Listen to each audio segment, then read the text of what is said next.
Ruben, Manchester United revealed their intention to pursue that new 100,000-seater stadium. It will be the biggest in the UK, the second biggest in Europe. What were your thoughts when you saw the conceptual designs? You imagine the future, like you see the stadium, but it's more than that. It's the future of the club, where we are going to be in the future. It's an amazing stadium, more space for more people because we are a massive club. But it's in 5 years, I think. Maybe 6, maybe 7, I don't know. So we need to focus on the present, and the present is to improve the team and to win games. I know you said you want to focus on the present, but Omar Barada told us that he would like to open that new stadium with you still as Manchester United head coach. How do you feel about that? Yeah, it's a very good feeling, but I felt that support and I listened that in every match. Because winning or losing, they are there in the dressing room, talking about the game, the future, to be calm. So I always felt that support, but to hear that support publicly is a different thing. But we need to win games, and when you are a coach, no matter who you are, when you arrive here, you don't have the idea of being here for a while and then move on. You just want to continue. I have that feeling, and every coach that arrives here just think about continue to in this club.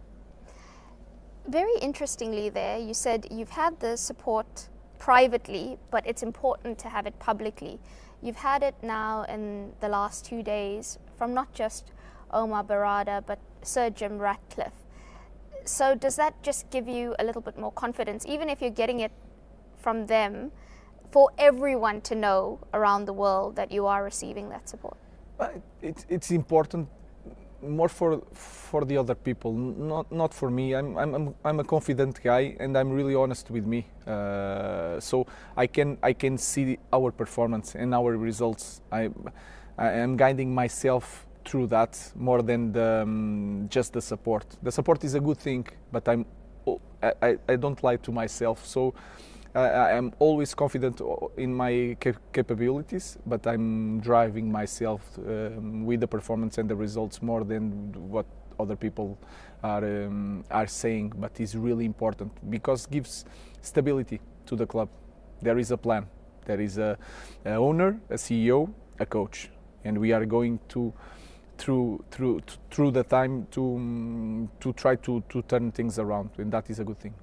Because you don't lie to yourself, is it why then, when you've gotten the private support and now the public support, you still say things like, I don't feel like I will be given as much time as Mikel Arteta, for example, because you don't want to lie to yourself, and for you at the moment, the results and the performances are not what you want, not what you expect from yourself? Yeah, I truly, and I truly believe that everybody here in the club wants me to stay here for many years, and I want to be here for many years, but we need to win games. So that's why I know that in this kind of club, with the exposure that we have, with the past that we have, and that is also important, because one thing is to have a bad results, a bad season, other thing is to be suffering for a while. I know that we need to improve things in a hurry pace. Of course, we have a plan. That is a good thing. I know how I want to play. I feel the support from the board. So the plan is there, but we need to win, and that is a good thing, and also an exciting thing to live. You spoke about the exposure. For you, when you were coming in, you knew this is a huge club, the pressure would be different, expectation would be different. But what have you found most challenging? Is it the constant criticism and all the eyes being on Manchester United? Is it the challenge of the Premier League, how intense it is? Is it the fact that you haven't really had the time or the squad to play your way? So far for you, what have you found the most difficult? I think everything has been challenging. I don't want to say difficult, but challenging. I'm learning a lot. Even the type of game is completely different, and I felt in Europa League the game is so different, and I'm learning that. I'm learning also because I was so lucky and I had a small experience as a coach, but I was always winning. And when you are winning, you can say whatever you want. And I'm quite honest, and I've always felt really free because I back myself with the results. And when you don't have the results, you have to balance that. And I'm learning that also. And here, everybody has an opinion, and the type of opinion here are stronger, with a lot of legends, and you have to manage that also. But when I said in the first day that I really don't care, and when I say I really don't care, is that I know that the results will change everything. Yeah. You can have an opinion today, next year, at the same time, at the same hour, you will find me a completely different coach. So I'm focused on that, and the hardest part is to lose. I will say it again. No matter what people say, without the context, the squad, that doesn't matter. Not winning game as a coach, it's the hardest part of our job. You said you're not used to that because you were very successful. How do you get comfortable? I suppose you can never, because you want to change it, you want to start winning. But when the wins are not coming as consecutively as you want and as freely as you want, how do you deal with the losses, as you say, because they're so difficult? I study the games. I'm trying to understand why we are not winning. I jumping from the present to the future, trying to see the big picture, trying to see what I want to do. This is the way that you can be positive and then not just negative, because if sometimes you are so close to the action, you just think about this moment, you get desperate. So you are jumping positive, negative, present, future. And I'm learning to do that. The good thing that people sometimes say is that is a bad thing is the identity that I want my team to play. That is my like your guiding light. Yeah, you can always go back it's my to that. safe place. You know, I know what to do, what kind of player I want, why we are not winning. I'm trying to understand. Sometimes I know and I cannot tell you, because involve a lot of things. Yes. So I'm trying to balance everything. I'm growing up as a coach, not just inside of the pitch, but also outside of the pitch. Yeah, definitely. When you say your style and your idea and what you want to see, did we have a glimpse of that in that second half against Arsenal, specifically the Dalot ball for Mazraoui, because that was such a slick transition. It was very aggressive wing backs. It was chance creation. It was making the opposition very uncomfortable. And we saw the ability for United to create chances very well in that second half. Although it seemed like a little bit of a marriage between what the players feel comfortable in, the low block, versus what you want to see from them. So a balance of both. Yeah, we have to understand the game as a whole, and of course you can see the simple things are there.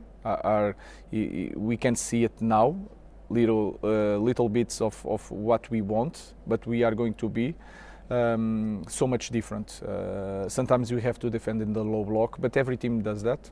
Ruben Amorim handed an injury boost as first-team star returns to Man United training ahead of Real Sociedad clash. Mason Mount has returned to first-team training at Manchester United ahead of the Europa League clash with Real Sociedad at Old Trafford on Thursday night. Mount has been absent since the Manchester derby in mid-December after suffering the latest setback in an injury-hit career at United since joining from Chelsea for €60 million in the summer of 2023. But after missing the last 19 games for Ruben Amorim's side, Mount was seen back training with his teammates at Carrington Wednesday morning as United prepared for the second leg against Sociedad. The teams are level at 1-1 in the last 16 tie following last week's first leg in San Sebastian. The 26-year-old is one of a number of United players who have been out of action, with Amad Diallo and Lisandro Martinez set to miss the rest of the season in Kobbie Mainoo, Harry Maguire, Manuel Ugarte, Lenny Yoro, Luke Shaw, Altay Bayender and Johnny Evans all on the sidelines recently. Speaking before last weekend's draw with Arsenal, Amorim predicted Mount's comeback as he said Kobe can return. Maguire, we have to be careful. Manu will return. I think Luke Shaw and Mason Mount can return also. They are definitely going to return, especially Mason Mount. Here is an edifice to Sir Jim Ratcliffe's dreams and ambition for Man United, writes Chris Wheeler, but some fans will never be happy with the idea of bulldozing Old Trafford to the ground thinking big or a circus big top. The gateway to an exciting future or an insult to the past. With a club the size of Manchester United, you are never going to please everyone. Not with a global fanbase like theirs. As Sir Jim Ratcliffe chatted in front of an audience at the offices of Foster Partners on Tuesday, he recounted the story of being one of the first Westerners to cross the Mongolian border from the Gobi Desert after COVID. They didn't want to see our passports, just talk about Manchester United, he smiled. Some fans were never going to be happy at the prospect of bulldozing Old Trafford to the ground, preferring to see the place redeveloped. United aren't the first club to face accusations of heresy for leaving their spiritual home, albeit by a few meters. Manchester United unveiled plans to build a stunning new Old Trafford under a vast umbrella. The project has been spearheaded by minority owner Sir Jim Ratcliffe and Ineos, who are in charge of football operations. Some will embrace change, particularly if it means a 25,000 increase in capacity, the kind of status and income that puts United back among the high rollers, and a roof capable of keeping the rain out. There will be others who would rather see the money invested in a team that currently languishes in 14th place in the Premier League table.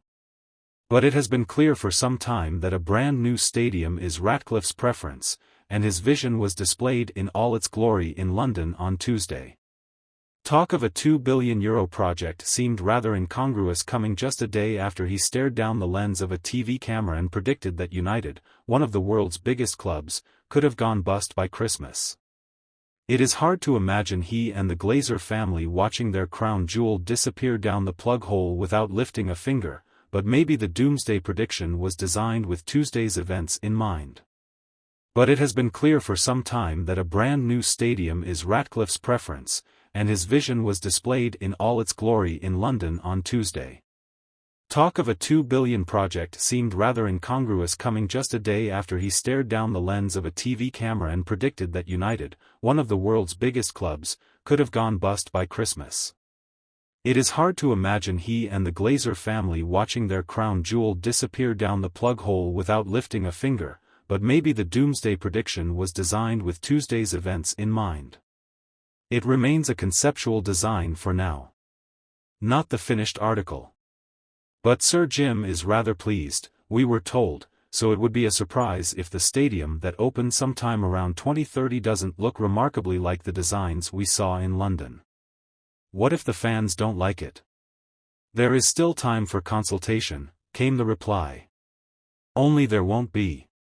This is happening and always was. Get with it. The circus is coming to town.